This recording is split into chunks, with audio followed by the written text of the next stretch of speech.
It is Friday night here on Racebot TV and on iRacing Live. Will Vincent along with Connery Manick for what is another edition of Friday Night Prime Time, and we are once again here at Sebring. Last time out, of course, we had ourselves Proto GT here.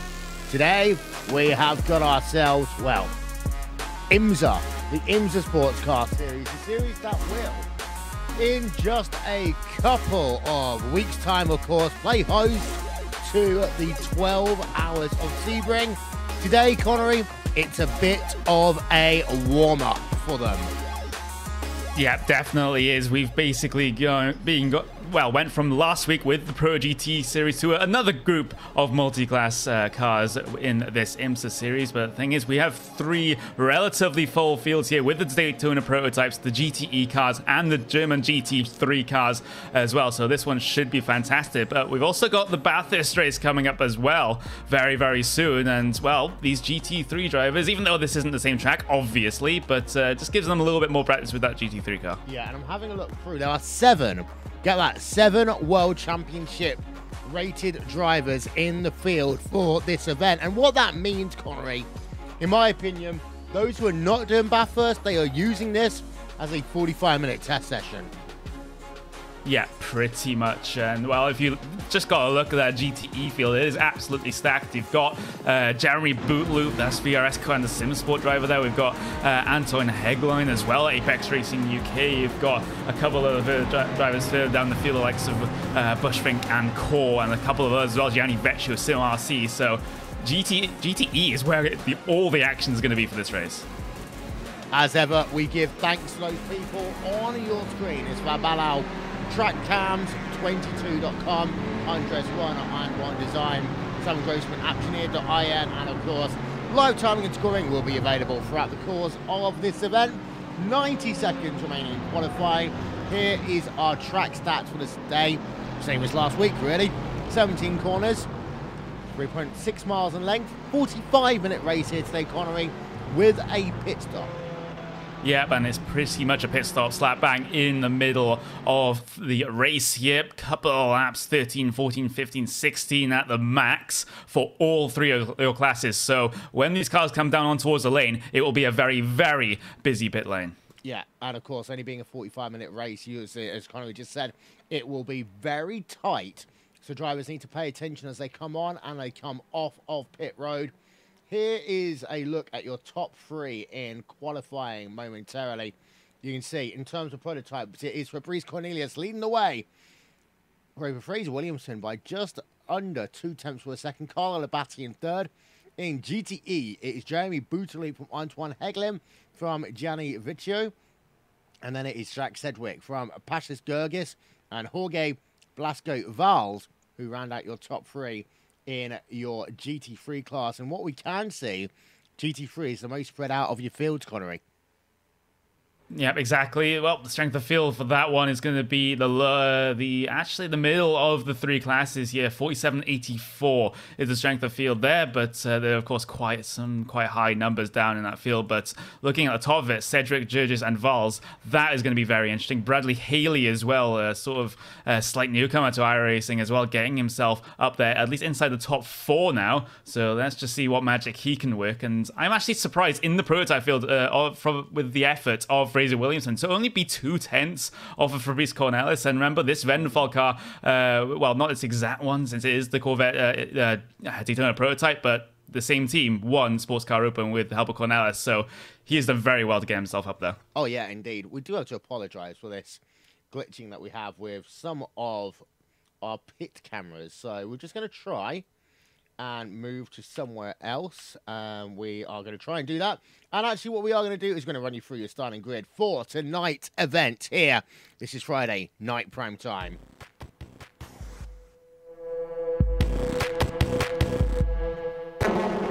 Front of your grid. Overall, Fabrice Cornelius then. Fraser Williamson, second place. Carlo Labatti in third. David Weiss in fourth. P5, Martin van Loozenord in your prototype field. Alongside him will be Pascal Stix, Marian Brabeck, and James King, row number 4. Row 5, David Haynes and Fabian Jungwirth. Over to GTE, and it is Jeremy Bouteloup from Antoine Hegelin to be forwards at the front there. And then you've got yourself 2 Ferraris with Gianni Ficcio and Golguez in row 2 in class. Row 3 in class will be Miguel Vigo and Scott Brazier. Row 4, Salva Talent and Patrick Heinrich. You see Govan Keeney and Barry Morrison there. A couple more in terms of your GTE fields. The GTE field is the biggest here today. Sorry, and then you've got your GT3 cars going through on your screen as we speak. 39 drivers here today at this racetrack we love and call Sebring. Let's have a look then. Cars are lined up on the starting grid. Full pace lap here today, Connery. Yeah, it just gives us a little bit more time to talk as the pace car does pull off, and the way in the field will get themselves spread out into their respective classes. But I do want to talk about that GTE field front row lockout for the 4 GTs, which is absolutely fantastic for them. That's completely unexpected, and just to show you how unexpected it is, you've got the front 2 4 GTs, and then to see another 4 GT, you have to go all the way back to 15th in class to see another Ford. Yeah, it is fascinating to see what's happened with that 4 GT lockout. We can just see that behind Golguez in 4th place in his own class right now. What I am very interested to see here today is really that GTE field, because of the fact that we've got now a charging Ferrari field behind. I've got a feeling that Bouteloup and Hegelin are going to actually have their work cut out for the first few laps, but if they survive it, we might see a Ford 1-2 here. Yeah, we could possibly see that, and I can kind of understand why they would be so strong here, because usually when we talk about these 4 GTs, very, very good in the high downforce sections, and well, coming through sort of the end of the middle sector in towards the start of the 3rd sector before the Oman Straight, that is pretty much all downforce defendant corners, and that really does play to the strength of the Ford. Yep, here is the look at the front of your prototype field. There you can see Fabrice Cornelius, alongside him is Fraser Williamson, as they'll just head themselves up at the north end of the racetrack. We know the overtaking spots here. We talk about it all the time, Connery. Main ones, the hairpin, maybe down into turn number 10, but then you've got to wait a little bit. You can do it at Tower as well if you are brave. Then it's Sunset Bend. Yeah, it requires a lot of effort to do a move down in towards turn number 13, but exactly what you say there. Turn number 17, last corner, Sunset Bend. So many different lines through there. We mention it every single time we hit the concrete here at Sebring, and usually you don't want to make your moves on entry there. You want to take that alternate line through the corner, try and get the best exit you can, bring things side by side across the start-finish line, and complete the move into one. Yep, here's a look then at the front of your prototype field. Let's go back and have a look at GT3. There you can see the front of it. We zoom in on the Inex Racing driver of Jack Sedgwick there in the Simicube car, number 2 car in an Audi. It'll be interesting to see an Audi leading 2 Mercedes, actually a bunch of Mercedes here today. We'll talk about that one after the race goes green, because here now we go on board with your overall leader. The driver of Fabrice Cornelius then, getting ready to do 45 minutes worth of racing here on RaceSpot TV. Just after we finish our broadcast tonight, we'll take you to Facebook Live, and we'll have our preview show for the 12 hours of Bathurst. That will be tomorrow here on RaceSpot TV, and we are only a month and a day away from the 12 hours of Sebring. Also here in its entirety on RaceSpot TV and on iRacing Live.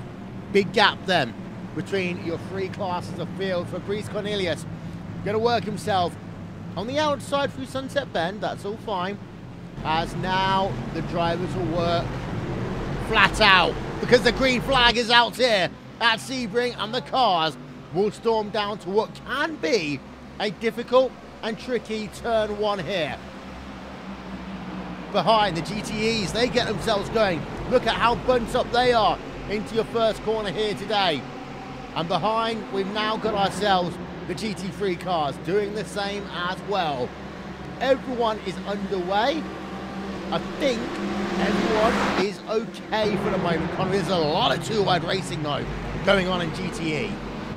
Yeah, very much so. Currently, it's Patrick Henrich versus Salva Talens here. Coming through the end of the first sector, and Talens going to get forced off into the dirt there. Will lose that chancellor position and will lose another position to go Vanchini here. Also, threat from behind. Barry Morrison looking around the outside at the hairpin. Does commit to the move, draws himself alongside. Goes a little bit too deep, has to run wide. But the thing is, he's not going to complete the move as they battle side by side behind him. In fact, contact. That's Kaz Buon around, and it's also Jonathan Brault. Yeah, let's have a look then. There is a number 15 machine.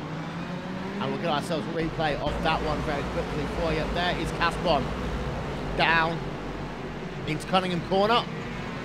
Actually, sorry, that was down into the hairpin. Take that one back. Small bits of contact there between the 22 and the 15. 15 gets another tap there for good measure. That is the driver of Brault. Both drivers turned around. Both drivers do, however, continue to ride. Fabrice Cornelis, in terms of your overall race lead, well, he's got the gap up to half a second right now over Fraser Williamson as they work themselves down the Ullman straightaway towards Sunset Bend.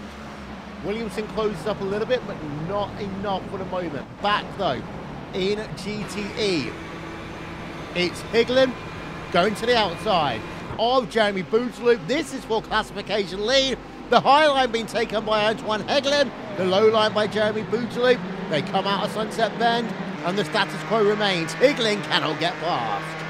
Incredibly committed to that outside line, but he's going to have the momentum off the corner. Early defensive inside from Bootloop, but Higline is going to go for it anyway. Down towards the inside for turn number 1. Very careful with that concrete wall. Very careful with the track exit here as Higline will just get himself ahead. But here comes Vecchio as well, looking to get himself into the thick of things down into turn number 3. And Bootloop will have to surrender the lead here. He does. He surrenders the lead, but keeps second place just for the time being.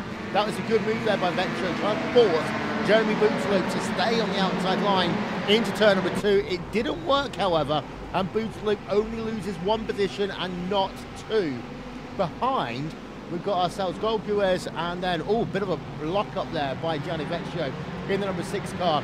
And it is pretty close right now in your GTE field. In terms of GT3, it has got itself spaced out early on. The closest battle we've got is the one we're looking at right now. Almeida down to the inside, and he moves himself up into the 5th position. Yeah, exactly. So one gain there from Almeida, and he has a couple of cars ahead of him that could catch as well, including Falls and Bradley Haley as well. But the thing is, Furiel's going to come back and then coming up in towards Cunningham corner, number 10, but he's not going to commit to the move just yet. And I just have to say, I am very impressed by that Audi at the front of the GT3 field. Jack Sedgwick, pretty much the only Audi inside of, well, any sort of notable positions. You have to go as far back as P number 35 overall to find another Audi, whereas Sedgwick, in the overall standings, he's 27. And that's the interesting thing, because even though on paper, a lot of people say the Mercedes is the easier car to drive, maybe the better car to drive over the Audi, if you can get yourself attuned to this car, then it shows. Like, the INX Racing team seem to always be strong on these Audis. And even on a track where they might be quote-unquote weaker, they're still up there. Yep, they are, and things are getting close for P number 2 in prototypes. In fact, they do make contact. Carlo Labate, heavy contact there, and I think it was because he spun coming in towards turn number 3. In fact, he did miss the apex, got the back end out, and nowhere for Williamson to go. Replay. On board then with the driver of Carlo Labate through turn number 1. Runs over the gravel on corner exit into 2. And around he goes. There he is, Labate. He starts to spin, and then Williamson, it just seems as though he hit him afterwards. Another replay then, if we can, for aerial coverage. Yeah, the spin started by Labate. And he was just, at that point, you're only 2 cars wide maximum anyway, Connery. And Williamson really didn't have anywhere to go. Yeah, you have to really feel bad for him, because there's pretty much that's an impossible scenario to get out of. You're only going in one direction, and that is into the car in front of you. And it's yet again another broadcasted race for Fraser that has gone not very well. He's on pit road as well. Yeah. Though we can see him out of the race by the looks of it. So Fraser Williamson, another Racesport TV broadcaster rate for that Bushmink racing car. and he's out. Meanwhile, Pascal Stix versus David Luiz. This is for 3rd place now in class. And the gap to P2, P3 up to 1.6. This is the battle now for the last step on the podium. Yep, it really is, but will it close out? Will it not? That is the question that we have to be asking, as Pascal Stix will head his way across the line now. So it's a 154 flat for Pascal Stix, and it's a 154 flat also for David Weiss. So they are very, very close in terms of pace, but Stix looking for the inside there. The move wasn't on. He's just there just to show that David Weiss that he can be aggressive in towards turn number 3 as well. We've got Babarek at James King, Carlo Labate as well, also in this train. So this could get very spicy very quickly. Back though to GTE, we're on board with the driver Gianni Vecchio, because he looks down to the inside, turn number 2 there over Jeremy Boutsouf. He cannot make the move work, and Boutsouf having to be very aggressive there over the curves down at turns 2, 3, 4 and 5 in order to make anything work. Now into Big Bend again, and well, Boutsouf under a ton of pressure, and as a consequence he's now almost a second behind Antoine Hegelin. Oh, and around the outside goes Vecchio, only a car's width to work with, but the thing is he managed to make it work. But will he hold the position? Oh! No, he tags Jeremy Boutsouf around. Boutsouf around, Vecchio into second. Replay coming up.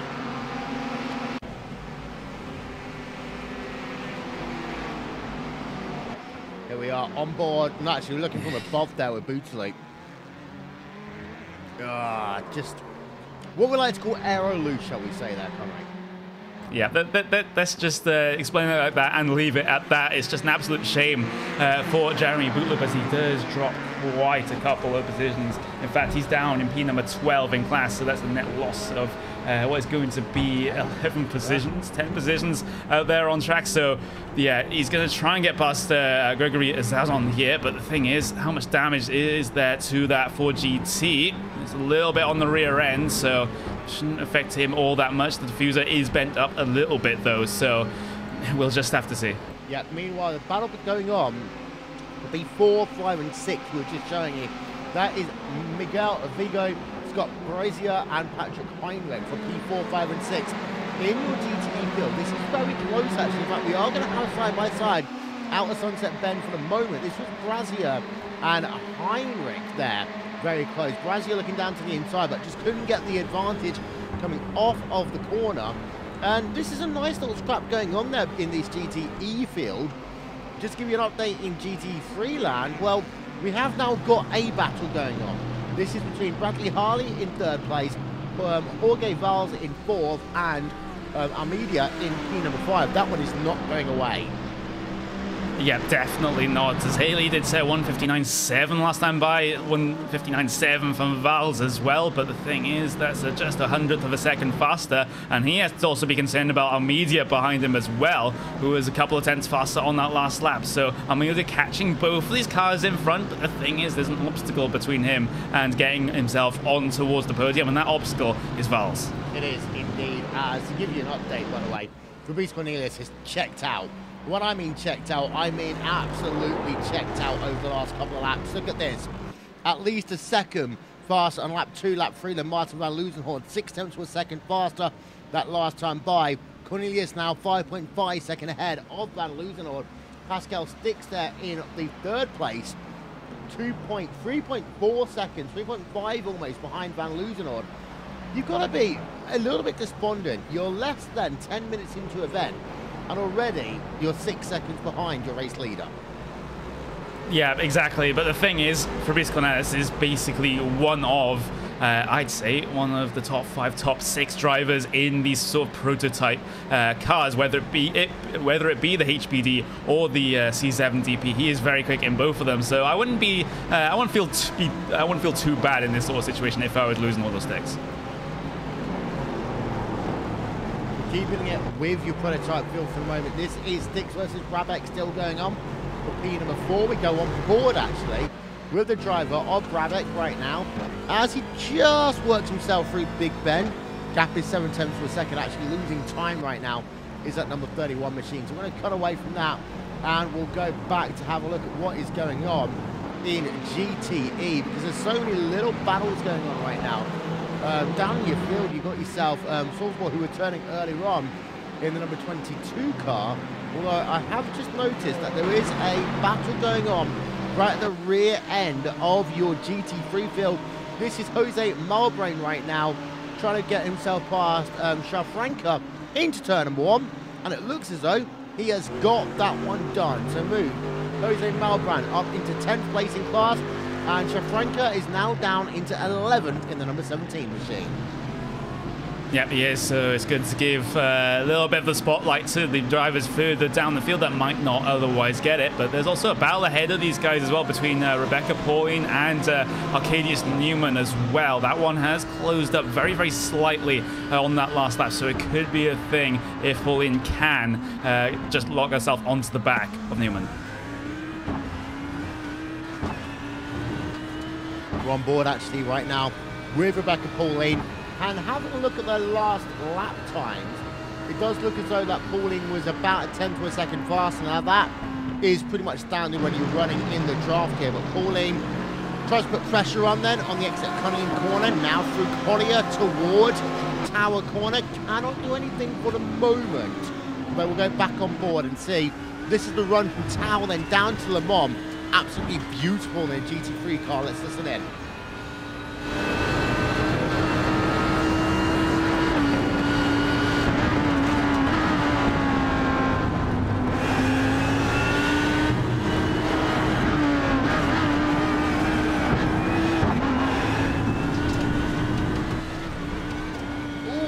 Wiggle there by Pauline on the exit of Le Mans corner. A lot of that hard work almost went down the drain.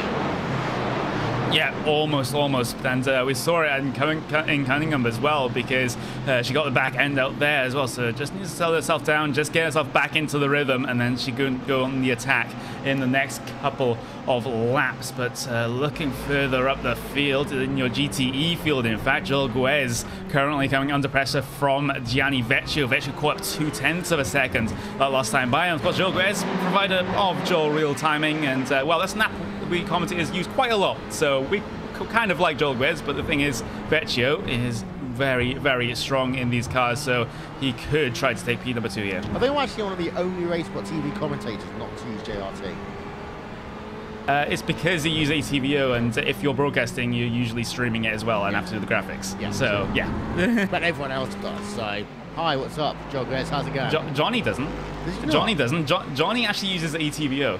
Even though he's not streaming the race. Yeah, mainly because I probably told him to. Meanwhile, behind, Patrick Heinrich versus Miguel Vigo then. That one is going on for 4th place in class. Battle of 2 Ferraris going on. As Antoine Eglin. Ooh. We're okay. We think. Yes. Patrick Heinrich, though, P number 5. Vigo then in P number 4. 0.2 of a second into sunset. Yep, 0.2 of a second, but that can become side by side relatively quickly depending on how the runs out of the corner go. And Henrik, he's going to just sit in the draft here and perhaps not do all that much. He's thinking about the move in towards turn number 1 just by the body language in quote marks of the car, but he will just stay behind just for now. He's got Scott Brazier behind to be concerned about in that Team Bushfink Racing cars. In towards the first sector they will go. Can't really make passes coming through here. You can try and complete them if you're side by side out of turn number 1, but in terms of initiating the pass, not really going to happen. You're going to have to wait through Big Bend and in towards the hairpin. A little bit less overtaken than what I would have potentially thought about as well, but that might well come down to the weather conditions that we've got here today. Oh, Vecchio. Oh, Vecchio. Yeah, you got past Joel Guez coming in towards the hairpin, and I think that was a relatively simple move down towards the inside. Yep, move towards driver's right, got it done on the brakes, hit the apex, and got his way through. Let's get yourselves a replay, shall we? On board the Vecchio. And as you say, it was textbook there, down towards the hairpin. On the brakes, inside line. A little bit of counter steer, but not much there for the SimRC.de car. And well, he's now up into 2nd place in class. And this is the thing, these guys, they know that it's a long, hard season of battling certain teams with each other. And that one is one of the big ones I think we're going to see this year. Vortex Sim Racing versus SimRC.de.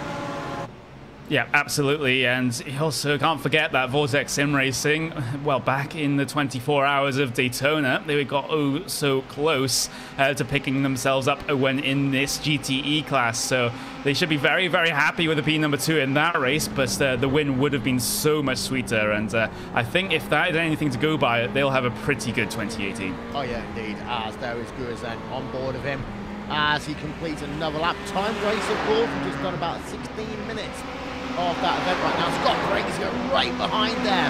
Number 7 machine as they come underneath the bridge. Outside line being taken by Brazier. This is brave. There's a lot of action going on. Scott Brazier there in that 6th position. Can't flip down to the inside. Cannot get past the 7. Yeah, he was definitely thinking about it, but a little bit too risky since we are still within the first half of this event. We still got pit stops to consider as well in the next couple of laps. And as I said at the top of the broadcast, you'll pretty much got all 3 of your classes will be coming down at around about the same time from about lap number 13 onwards. So we'll see how that one will pan out. Yeah, indeed. As just ahead in GTE, we've still got this battle going on, but Goguez within touching distance of it for the time being. Want to go back though and have a look at what's going on in GT3. We've got 2 battles going on, the 27 and the 11, as well as Vars versus Marcos Borel. What I want to focus on for the moment here, we're actually now on board with the number 26 car. Let's have a look at the lap times previously. Well, it's been gaining on 2 of the last 3 laps, has Borel over the Iberia driver of Vars. 2 minutes mids there for Vars over the last couple of laps. Below 2 minutes for Marcus Borel.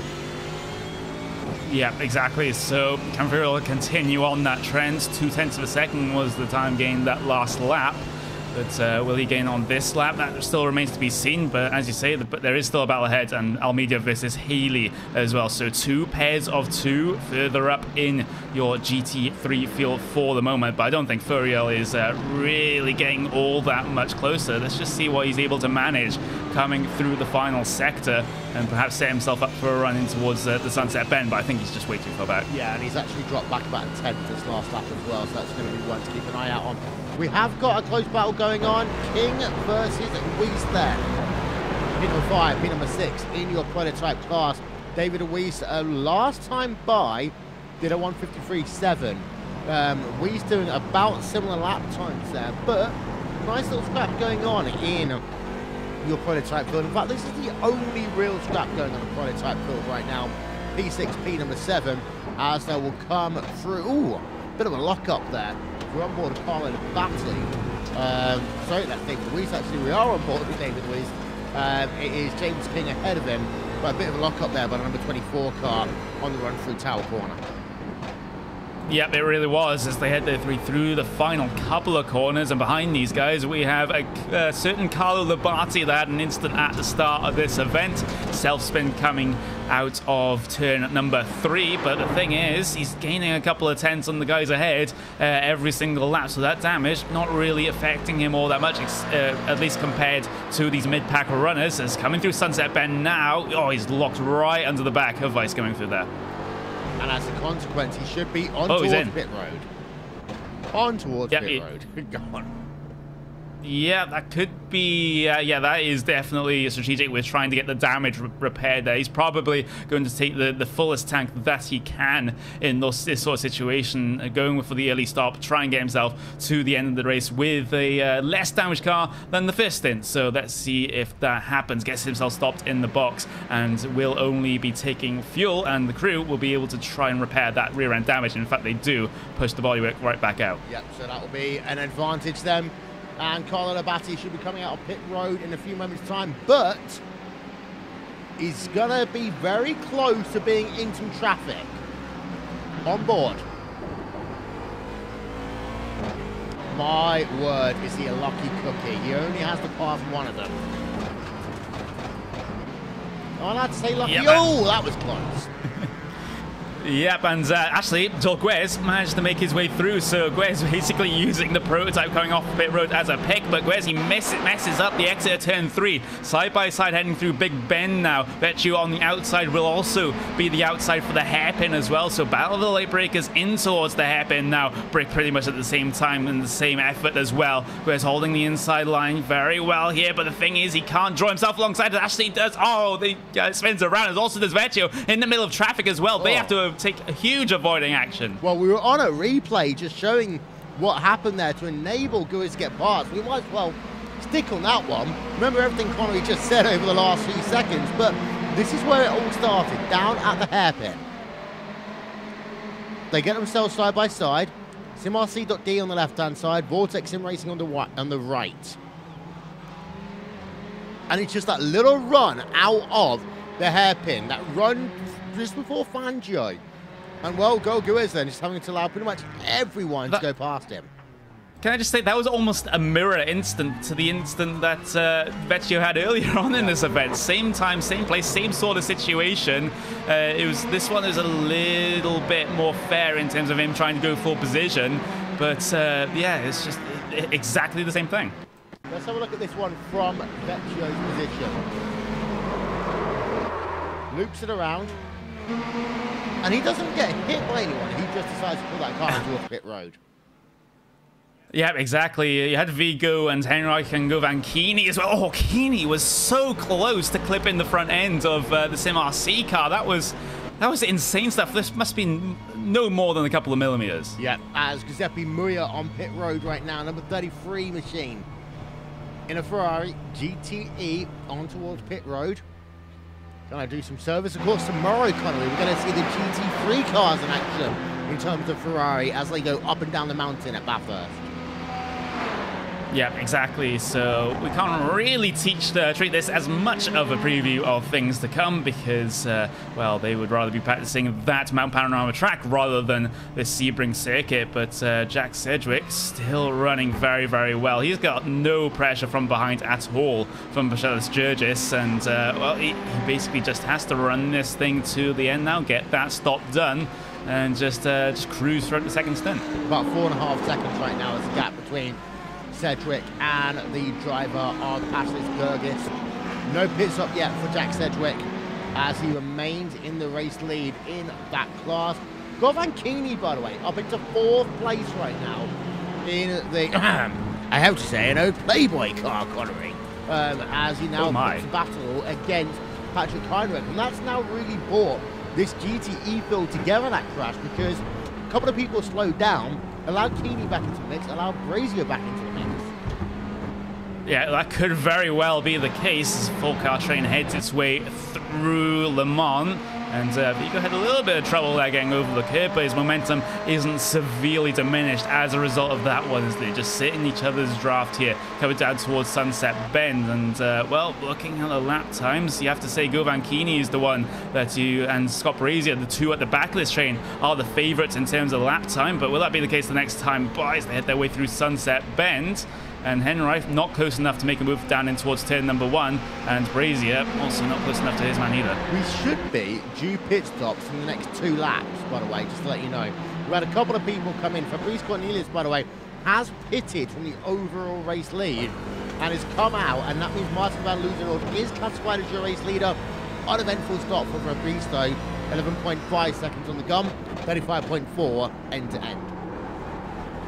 Yep, exactly. He is pretty much the only prototype apart from Carlo Labate that's headed their way down on towards the lane. Of course, Labate was because of the damage that he sustained early on in this event, going for that early stop to try and get himself back into the thick of things. But yeah, we will be expecting all 3 classes to come down, at least in the next couple of laps here. And I'm interested to see how this shakes up, the battle for P2 in GTE. Yeah, so am I. It's going to be very close, actually, because they've got Vigo, Heinrich, Keeney, and Brazier. And if they all come in at the same time, we can have fireworks from pit road. I'm on board with the driver at the rear part of this train. That is Scott Brazier. He's not made himself a pit stop yet, as now exiting Tower Corner. The run down to Le Mans once again. Let's go on board with him for a couple of moments.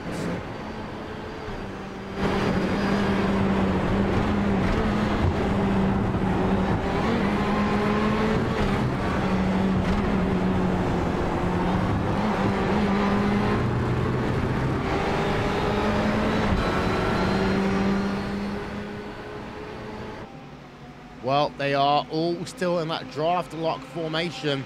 Worth noting that we have got ourselves all 4 of these cars are Ferraris. No forwards in sight except ahead. Antoine Hegelin, who's leading the way. 1, 2, 3, 4 all stay out as well then. So no one really coming. Oh, we have got one driver on pit road. That is Jeremy Boothloop, of course, who earlier on was involved in a crash.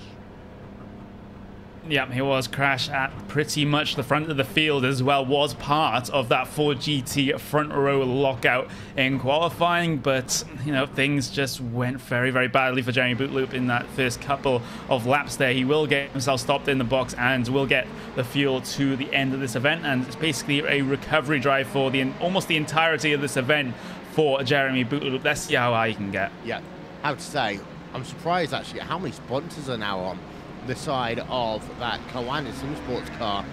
Quite a few of them on there these days. And there's one that's also not as prominent as it once was. Yeah, we'll pay them more money maybe. Who knows? Oh, we've got a lot of drivers all in terms of GT3. Sedgwick, Gergis, Almeida, Haley, Bars, Burrell, Salminen and Shafrenko all on the lane, all in one go. This is what you talked about here, and how it can be a big mess on pit road. Sedgwick then side by side with Gergis as well. Sedgwick has done his stop. Gergis has done his stop. Now Sedgwick will come out and he has the race lead. Gergis will come out behind him, about 6 seconds back. Armada will come out 3rd place in class, and then Haley 4th. Yeah, and you also see a good couple of your prototypes in as well. Just losing all device and sticks all down on towards the lane. And, well, will anyone else come in, at least in terms of them cycling themselves through? The answer to that one's just going to be no, but we can expect much more in on the next lap. Yeah, and we've got Antoine Hegelin in. So he comes in. What about everyone else in GT? Are they coming in? Yes, we are. We get a trade. Oh, a bit of a dummy there as well by Scott Brazier. He doesn't want his scum in just yet. He'd rather do another lap. Yep, exactly, and there's also another driver that stayed out as well, Patrick Henrice. So two of the 4 cars that were in that train for B number 2 have decided to head their way down towards the lane, and Keeney's missed his stall. He has to reverse back into it. That's big. That is going to be big. Let's see then how much that is going to cost him. Govan Keeney is doing his pit stop as we speak. Lights up the tyres behind Vigo. 12-second pit stop there for Govan Keeney. We're not going to fully know until next time by, but that does seem to have hurt the number 28 machine. Yeah, that must have lost him a good 1 or 2 seconds. Even on the lane time, he was 2-3 seconds slower than everyone else in your GTE field that has come down on towards the lane. And, well, let's just see how this one files out, because we've still got Scott Brazier, Patrick Henright to head their way down on towards the lane. Meanwhile, the rest of your prototypes have pretty much come down now. Babarek and James King currently on the lane. We're just waiting for Fabian Youngblood in that prototype field, and then and David Haynes, of course, and then we can say that entire prototype field has come down on towards the lane. But the thing is, there are still lots in GTE that have not come down. Yeah, Babarek's making his pit stop right now, changing, also adding in fuel to his car. He'll be out in a moment of time. James King as well. Now Cornelius has already gone past and reassumes the race lead. Then it's going to be Brabeck, then King. Van Loosenhoorn lost out big time. He was 3 seconds slower than anyone else. Now Van Loosenhoorn is going to come out in 3rd place. He was 2nd earlier on here, Connery. As Heinrich, we do expect to come on towards pit road on the exit of this corner. He's going to steady the car down, slow it down, and he will come in. Yeah, he will come down on towards the lane, and Scott Brazier also come in. The answer to that one's going to be a big yes, as he gets his slowed down for the pit lane speed limit of around about 72 kilometers an hour here at Sebring, as both of those cars will get themselves stopped in their box. And now you have to think, where is Vigo? Vigo's coming up towards the entry to Sunset Bend, and you've also got the Govankini as well in towards Sunset Bend. So this is mainly going to be a battle with Vigo. Scott Brazier still on the lane, and so is Joel Guez as well, as finally Scott Brazier will be off and away. This will be very, very close. Hegeline's got himself off and away just fine, as Vigo will take the position over Heinrich though. Yeah, and actually does so by about 10 car lengths. It'll be Vigo, then Heinrich, then Morrison. Keeney loses out most overall there with 15 minutes to go. There we can see Govankini losing out pretty dramatically, and in fact now has a resurgent Jeremy Boosloop on his tail. Yeah, exactly. And, well, if there's one phrase you do not want to be mentioned about you, is a surging Jeremy Bootloop right behind you. But there we go in towards turn number 5 now. Coming. The thing is, he's not going to be close enough to make the move down in towards the inside here, but he will track the brakes right up to the rear bumper, the rear diffuser of that Ferrari ahead of him. But the thing is, still no opportunity, and likely won't be an opportunity until Sunset Bend. But the thing is, you can make a move down in towards turn number 10. Does he have a look? He does have a look, but doesn't commit to the move. He doesn't. There are your top 3 in each of your classes. Note the fact the battle is now on in terms of P2, 3, 4, and 5 in prototype here, Connery. That one really calmed down, but the pit stops have really made it exciting again as they're going past the number 3 car. That's second place in GT3, passes Gergis. Yep, exactly, and Gergis, he's going to be in the thick of things here because he has the battle for P number 4 but in prototypes behind him as well. Pascal Sticks versus James King, and King's not going to be able to make the move down towards the inside here because that GT3 car was parked on driver's right-hand side, so he just has to wait another sequence of corners to have another opportunity, but it wasn't a good run out the hairpin. It was James King has the foot state in 5th place. The issue as well is that as they started working themselves through that traffic, Sticks and King had actually closed up to Van Loosenhals and Brabeck, but now 2-horse race for 2nd place, 2-horse race for 4th.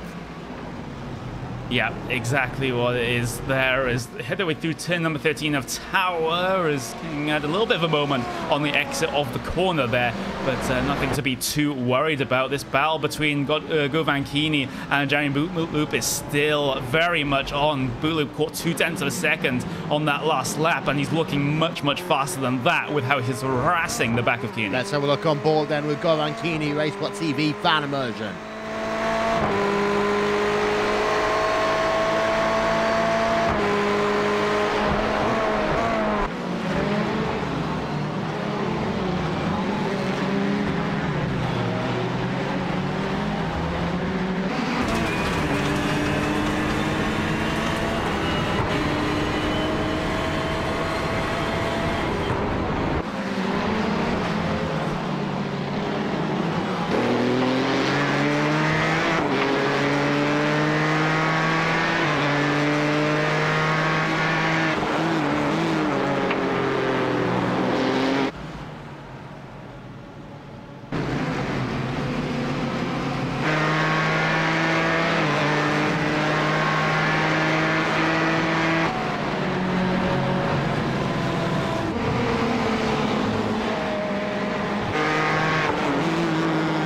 Apologies there, we've had a couple of issues with our cameras here this evening. Jeremy Boosloop, I think, would have been saying some unsavoury words in that lap there, Connor, because he got pushed wide twice. Yeah, exactly. So it's up to him how he reacts now. Does he go even more aggressive and try and show Kini who's boss, or does he just play it calm and steady here coming towards the end of the race? But the thing is, 7 laps to go for these GTE cars as they head their way across the line, so he does have a little bit of time to work with. As actually, move ahead, that's going to be Barry Morrison versus Patrick Henreich. Oh, so close to the concrete wall there. Really, Barry Morrison millimeters from the wall, but the thing is, still not going to benefit him as he takes a wide entry to turn number 3, completely missed apex there, and this messes up your rhythm throughout this entire section now, and he's lost a good couple of tenths as a result of that one. There is so much to see right now in this GTE field, but there's also a battle to see in your prototype field. Here are your top 8, by the way, in terms of prototypes. It is Fabrice leading by almost 20 seconds now from Marian Brabeck as we go, and this will be a move for position Van Loosenhoorn will be on the left-hand side as they come down in towards turn number 1. Brabec on the right-hand side. They were separated by 1/1000th of a second at the line. Martin Van Loosenhoorn will get the position. Murray and Brabec down into 3rd. James King 4th. And look at that. Big move there down the inside by Brabec. But Van Loosenhoorn can hold on the outside. This one ain't going to be over until at least a hairpin, Connery. Yeah, absolute balls of steel there for Brabec, trying to make a move in towards turn number 3. Unfortunately for him, it did not work, and Loosenhoorn does remain ahead after making that pass heading in towards turn number 1, but down towards the inside of the hairpin. Surely not from that far back, as he does eventually back out of the move. But we have to remember, there's this battle between King and Sticks behind, and James King did manage to get himself past in turn number 1 as well. So swap for position in both fights down into the same corner. Yeah, and as a consequence, now these 4 drivers, yes, Brabec then continues to scrap. These 4 drivers are now separated by about 1.7 seconds. It's back on. King's been given a lifeline here. Yeah, and meanwhile, in your GTE field, Govankini, he's not on the racing circuit as far as I can see. And yeah, that was actually contact with Bootloop coming in towards the final section. It's not been the day today for Jeremy Bootloop. Let's get ourselves a replay. Oh, you know what? You don't often see Jeremy Bootloop just spun around down on a piece of asphalt. We need to have another look at this one. Let's find Bootloop. There we are. Let's try and find the camera. Here we are. So we just caught the back end of it there, but that is Jeremy Bootloop. Now let's see whether we can actually get a replay from our aerial coverage brought to you by And1 Design. There we are. Keenan just came across it. Yeah, I think that's exactly what has happened. But the thing is, that's very marginal stuff there. But Loop was only just alongside, so you can kind of forgive Keeney by moving across there. But that is just, yeah, I'm not sure how to call that one. Yeah, let's see if we can get one more look. This is Jeremy Bootloop. Let's see if we can turn the camera angle and focus it a little bit clearer, coming into the corner. There. You see, Jeremy had started turning into the corner. It was a bit of a 50-50 move there, I have to say. Once we slow it down and zoom in, Govankini does come across, but Bootloop was barely alongside, if anything. And again, you know what the iRacing rules say, Connery? It is the responsibility of the passing driver to execute a clean and safe pass. Yeah, exactly. And, well, as a result, Bootloop has dropped even further down the field.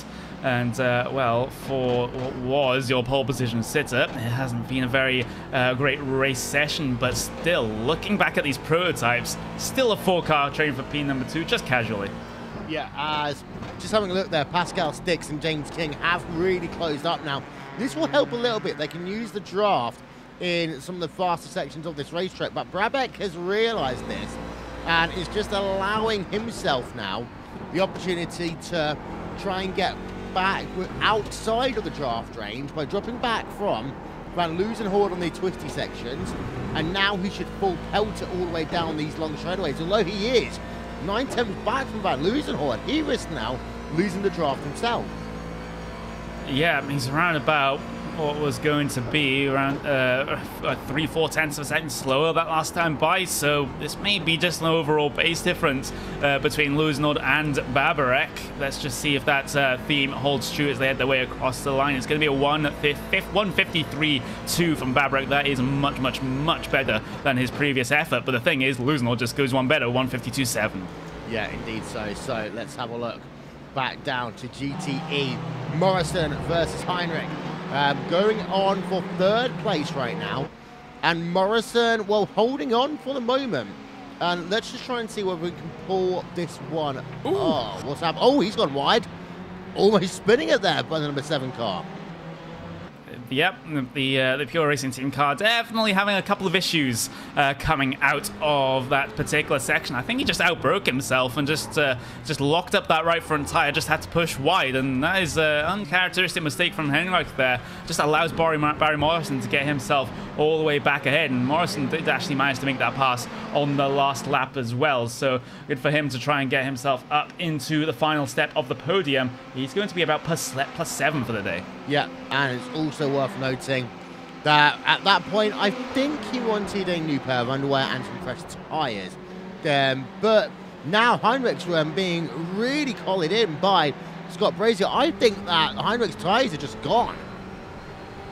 Could possibly be the case, but in a race as short as this, maybe not. But look at that 2-minute lap time for Heinrich that last time by. When you compare that to a 1:56.5 from Scott Brazier, that is a huge pace difference. And now Brazier looking very, very aggressive, just has to follow through this first sector.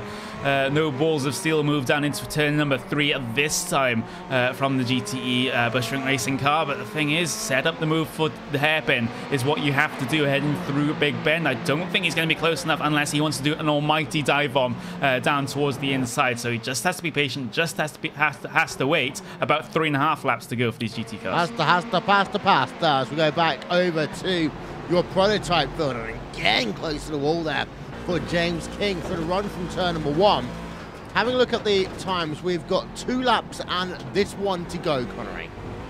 Yeah, we're actually Brazier versus Heinrich there side by side in towards turn number 10. A little bit of trading paint off the corner, and Brazier has managed to make his way through. And can Heinrich do anything about it in towards turn number 13? No, not brave enough to go down the inside here. And all he has to do now is follow right onto that rear bumper of the Team Bushring Racing car. But the thing is that Scott Brazier seems to have so much better traction off the corners, just managing to pull out that gap and heading into 15, turn number 16 as well after this one. And Heinrich just dropping back a little bit through Le Mans, and still no pace off the corner.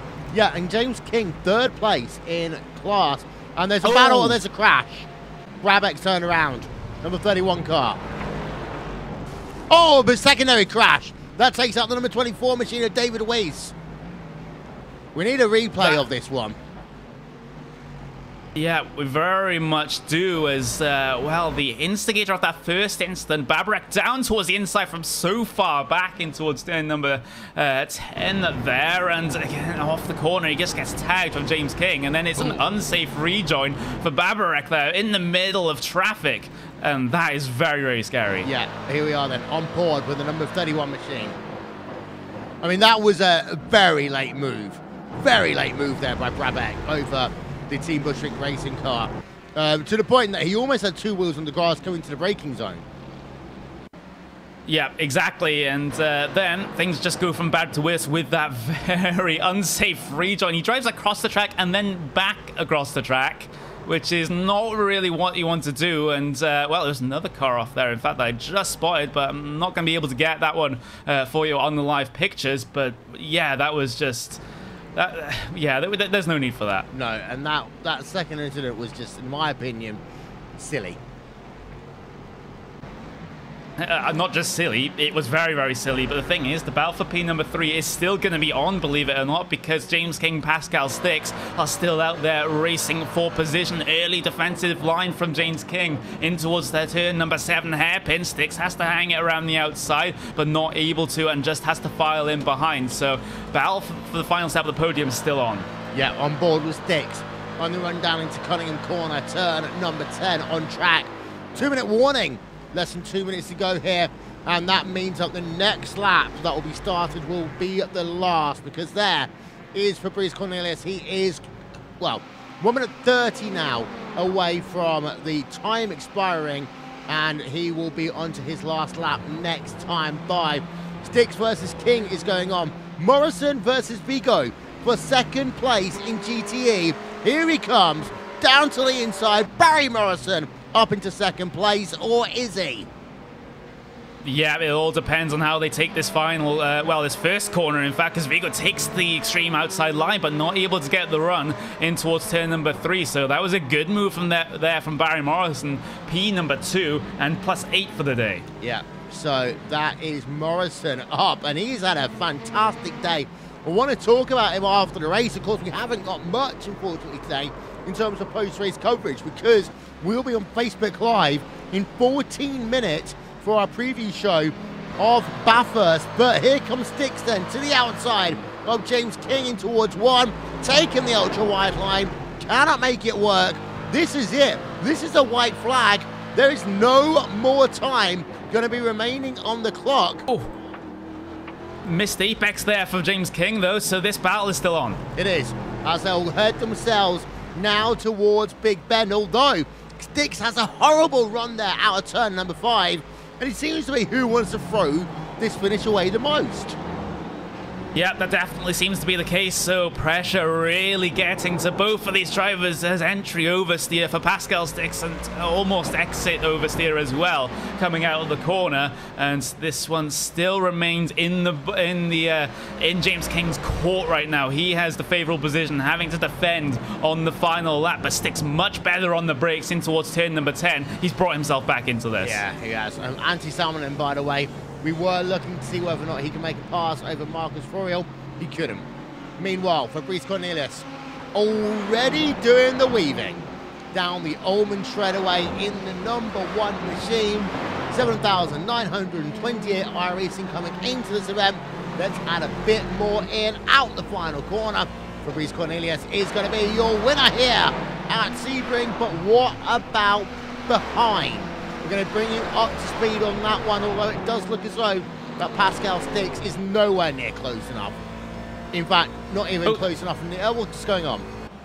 Henrich, he's had a big incident dropping back through the field, and what has happened here? I just saw him drop all the way down. Not sure what has happened. Well, we're on board with him. Fuel, maybe? Maybe. I'm having a look at a replay from Sunset Bend, and I can't see anything yet. But meanwhile, out there on circuit, they are still racing, and Scott Breezy has managed to get past Vigo, and Vigo has to push onto the grass. Maybe it is fuel. He is out of fuel, is Vigo right now. We knew that when we heard from a crew chief that he was very low on fuel, if not out of fuel. So Miguel Vigo, he's going to have to clutch and coast this. Well, this is the whole thing. As soon as he gets out the acceleration zone from Le Mans, he'll be okay. But he's really got to coast it for the time being. Yeah, he absolutely has to, and well, is he going to lose yet more positions? In fact, the rest of the drivers behind him have actually finished this event, so he's not at risk of losing any more positions, but the thing is, he still wants to get towards the end of the race. Meanwhile, Haley and Almeida were still racing out there on circuit. They were very close, heading their way across the line for being number 3 in GT3. Yeah, 65 1,000ths of a second between these two then. So some fantastic running to end our race here. I'm going to show you our final race results here on RaceSport TV and on iRacing Live.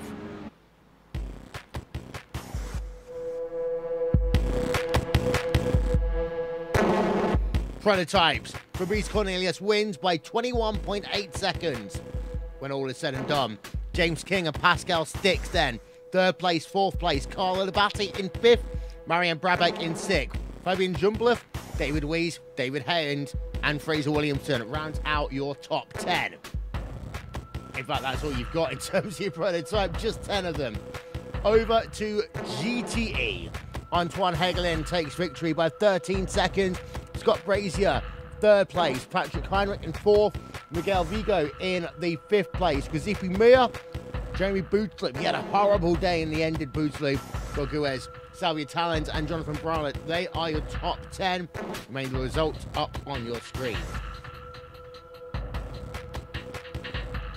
And then over to GT3. Jack Sedgwick wins out here. Pashis Gergis in 2nd. Bradley Haley in 3rd. Then Ferrer Armedia in 4th place. Basco Vals, Burial, Salonen, Shafranka, Pauline, and Newman are your top 10. Unfortunately, that is all we've got time for.